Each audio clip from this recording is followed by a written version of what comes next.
ఇది చూసుకున్నట్లయితే కీలక జీవో అనమాట ఇది. ముఖ్యంగా ఉద్యోగులకు సంబంధించి బదిలీలపై అన్నమాట. సాధారణ బదిలీలకు సంబంధించి ప్రభుత్వం మీరు చూసుకున్నట్లయితే పచ్చ జెండా ఊపడంతో దాదాపు అన్ని శాఖల్లో కూడా పైరవీలతో సంక్షేమ శాఖ కూడా ఓ అడుగైతే ముందుకేసింది. తన రూటే సపరేట్ అని చెప్పేసి అంటుంది. ఉద్యోగులకు సంబంధించి బదిలీల గడువు ఈ నెల 9తో ముగుతూ ఉండడంతో నిబంధనలు బేఖాతరు చేస్తూ గురువారం అయితే జారీ చేసిన జీవో అయితే సర్క్యులర్ వివాదాస్పదంగా మారిందనమాట. తిరుపతి కేంద్రంగా 2 రోజుల క్రితం జరిగిన బేరసారాల డీల్ నేపథ్యంలో ఆ సర్క్యులర్ జారీ చేశారని, ఇది ముమ్మాటికి కూడా బదిలీల నిబంధనలకు విరుద్ధమని ఉద్యోగులు అయితే చెబుతూ ఉన్నారు.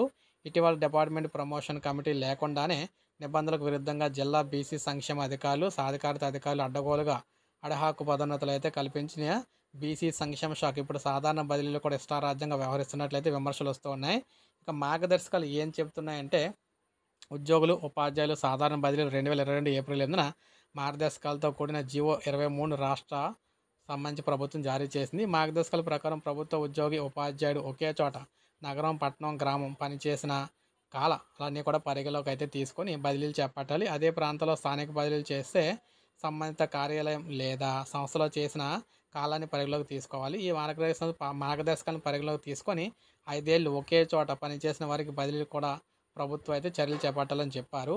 అయితే నిబంధనలకు విరుద్ధంగా రాష్ట్రంలో ఏ శాఖలోనూ లేని విధంగా ఒక బీసీ సంక్షేమ శాఖలో తాజాగా జారీ చేసిన సర్క్యులర్ ఆదేశాల ప్రకారం నిబంధనలకు విరుద్ధమని ఉద్యోగులు అయితే చెబుతున్నారు. జిల్లాల పునర్వ్యవస్థీకరణలో 2022 ఏప్రిల్ 4న కొత్త జిల్లాలను పాత జిల్లాల నుంచి కేటాయించిన ఉద్యోగుల ఉమ్మడి జిల్లా సర్వీసులను కూడా పరిగణలోకి తీసుకొని బదిలీలో అవకాశం ఇవ్వాలనేది ఈ ఉత్తర్వులు అయితే సారాంశం అనమాట.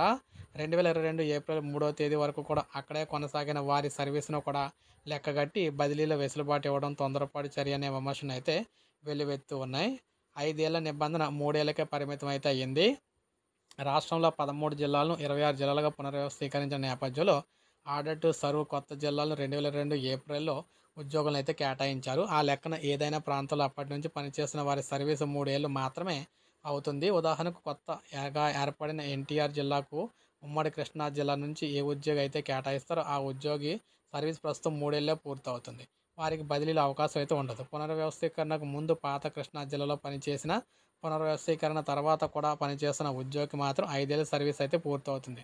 ఒకే చోట 5 ఏళ్ళు సర్వీస్ ఉన్న వారిని బదిలీ చేయాలనే నిబంధన బేఖాతరు చేస్తూ కొత్తగా ఏర్పడిన జిల్లాలో పనిచేసే ఉద్యోగులు పాత సర్వీసులో కూడా బదిలీ అయితే అవకాశం ఇవ్వడానికి పెద్ద ఎత్తున అయితే పైరవీలు జరుగుతున్నాయన్నమాట. సో ఈ విధంగా అయితే ఉద్యోగులకు సంబంధించి బదిలీలో చాలామంది అయితే ఇక్కడ ప్రభుత్వాన్ని అయితే అడుగుతూ ఉన్నారన్నమాట, ఎలా ఎందుకు చేస్తున్నారని. సో ఇది అప్డేట్. ఒక లైక్ చేయండి, సబ్స్క్రైబ్ చేసుకోండి, మన ఛానల్ సబ్స్క్రైబ్ చేసుకొని